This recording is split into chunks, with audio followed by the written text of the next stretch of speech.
This artist used fake furries, and it's from someone you'd least suspect. We've seen shows like CSI who rented out cheap mascot costumes to make true jokes, or others like Mind Trade Addiction preying on real furries by taking their words out of context. Even today, celebrities like Lil Nas X and Lindsay Lohan are trying to get on the fandom with limited success. Now, they're a lot more convincing. Now, I'm afraid this time, they're using illegal tactics to get people who fall for it. Dorian Frickin, better known as Dorian Electra, is a non-binary musician who was assigned female at birth. They're someone who's best described as unconventional. To get a better understanding of their music, I listened to their entire library, and let me tell you, I was not disappointed. It focuses on topics like feminism, toxic masculinity, and the LGBTQ+ community. You can tell their music isn't for everyone, especially with all the epilepsy warnings. They get intense. Despite all this, they have built up a cult following online. Many of their fans praise the musicians' unique looks and their way of tackling tough issues in society through a progressive lens. They released their first album on July 17, 2019 called Flamboyant, which went viral and helped establish their name in music as they performed live at concerts. They were scheduled to start a second tour but got cancelled midway due to the pandemic. Despite this, on September 21st, 2020, they announced their next album titled My Agenda and released it on the 16th of the following month. You might realize that this is the same name as the music video that was uploaded recently. Is it a rehash of the previous song from a year ago? Yes and no. This song was released twice, first on streaming services in its original debut last year, and again with an official music video. But out of the way, let's examine what's in it. This video gets chaotic very quickly, but I'll promise it'll make sense soon. When you see the title, you might notice it's a play on the term gay agenda. It was created by the religious right to attack the LGBTQ+ movement that falsely claiming that they want to turn everyone homosexual. Dorian Electra reappropriated by saying that they're next and are not sorry about it. This artist is shown as a dictator trying to take over the world. However, unlike most dictators, they are dressed quite eccentrically, reinforcing the idea of them deviating from the norm. Transition to what may at first glance look like water being laced with some gay chemicals, but it goes a lot deeper than that. This is a direct jab at the gay bomb conspiracy that suggests that people are becoming LGBTQ+ as a result of chemicals being secretly spread. The best example of this is Alex Jones saying that they're turning the frickin' frogs gay. Do you understand that? Which is actually an inspiration for the song. Now, the part that all the media outlets are talking about, the furries. They're featured alongside the artist, and at first glance, it may seem out of place, even for an artist who is known for being unconventional. Like, there has to be a reason why they're featured, right? Well, there is, and it's a lot more than grabbing the headlines. Furries are largely LGBTQ+, and this is backed up by Furry Science, who in the summer of 2020 found that 10% of furries identify as straight, with the majority being either lesbian, gay, bisexual, or pansexual. Dorian Electra incorporates furries into the story in a way that is more in place and respectful compared to the other show who try to use us as a plot device or even as an enemy to generate drama. But the music video shows furries in a positive light. Why do I think they're fake? They look like real fursuits, not some cheap rented mascot costumes. Well, one of the questions I had were, who were they? I heard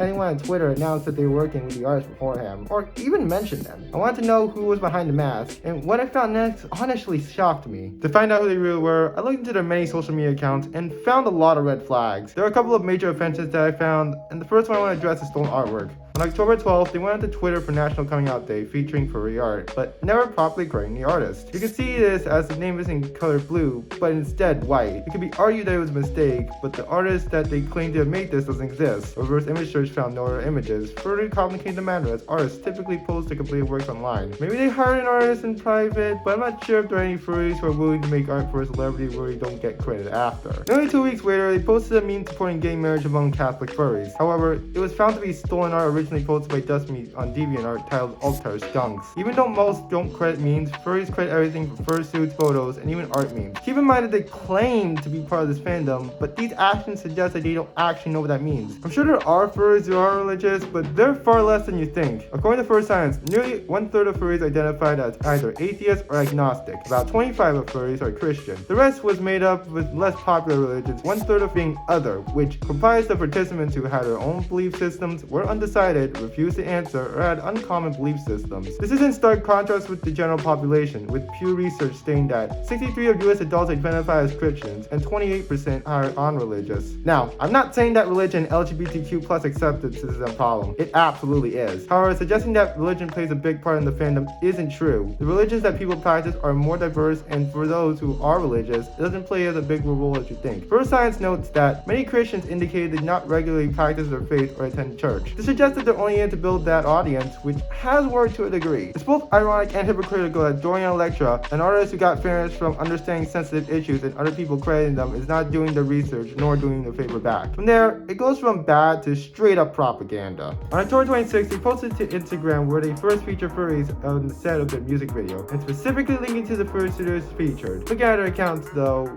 you'll see that something's a bit off. They were all created at roughly the same time, and from there it only gets worse. All the photos from these accounts show that they're trying to push a political message that can only describe to be as chaotic. Authoritarian left, anarchists, and anarchist capitalists are some of the views that are described in the description. Now, I'm not one to judge people's political views, except for the ones that actually harm people. Look at you, people on both extremes, not just the ones on the right. You might think this is an artist's attempt at pushing their beliefs, but the weird thing about it is that they don't even have an ideology. As Document Journal explained, they're hesitant to label themselves as anything. It's already bad enough that they're pushing political views, but the worst thing about all this is that they're not disclosing the advertisements. According to the FTC, if you endorse a product through social media, your advertising message should make it obvious when you have a relationship with the brand. It's been on the internet for any time now. I'm pretty sure you're familiar with sponsorships. They are when a company pays an influencer to push a product. Usually say that it's sponsored or that it's an advertisement, but not always, and recently it's been getting harder to tell. Back in 2019, creators like Jake Paul and Rice Gun went under fire for promoting loot boxes to their impressionable young audience. They made it seem that you can win these prizes, but looking into the website found it to be a complete scam. According to The Verge, a YouTube spokesperson explained that YouTube believes that creators should be transparent with their audiences if their content includes paid promotion of any kind. Picture on all four of these accounts showcase the artist's new album without any disclosure saying it was an advertisement. These accounts were clearly made with the sole intention of promotion, but look like real people. This is illegal, and I'm horrified that these deceptive practices are even happening. No matter your feelings towards Dorian Electra, stealing artwork and trying to mislead fans is just immoral and should not be defended.